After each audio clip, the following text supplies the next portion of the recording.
History is about to repeat itself. The United States government got out of the Wall Street created crash of 1907 by getting into World War I. The United States government got out of the Wall Street created crash of 1929 by getting into World War II. The United States government is preparing to get out of the Wall Street created crash of 2008 by getting into World War III. But there's a problem. In this version of the global mistake, it is the United States that is the initiator and aggressor.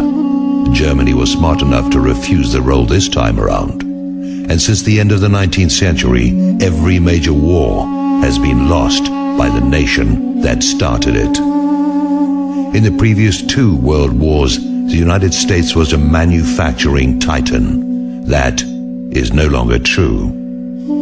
The post-World War II boom years created a management void that was filled by Harvard Business School's scientific management and the MBA, creating a corporate culture with little interest in and even less respect for the actual making of products. At the end of World War II, there were over 30 US companies manufacturing TV sets. Today, there are none. So this time around, the United States lacks the thousands of factories that churned out the material needed to fight a war.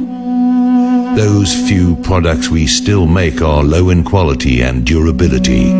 Even our weapons, within which our hearts truly lie, according to George Bernard Shaw, are of, thankfully, poor effectiveness, as the USS San Antonio and the F-22s demonstrate. In the 2 previous wars, the American people were convinced of the moral rightness of the wars, of the necessity for good, as we defined it, to triumph over evil, again, as we defined it.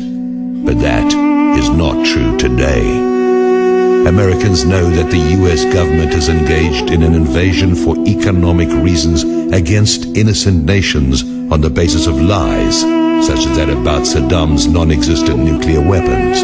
The nation lacks the moral law, as Sun Tzu put it, and without the moral law, no nation ever wins a war. So the US government lacks the men, the money, the morale, and the factories to sustain the material production required for a new world war.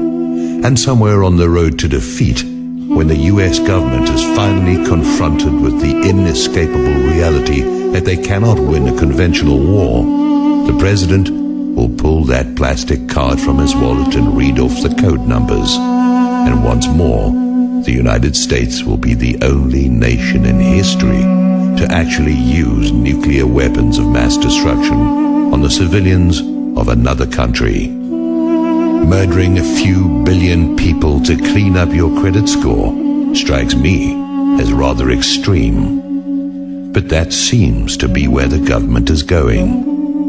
There is only one way not to lose World War III, and that is not to start it.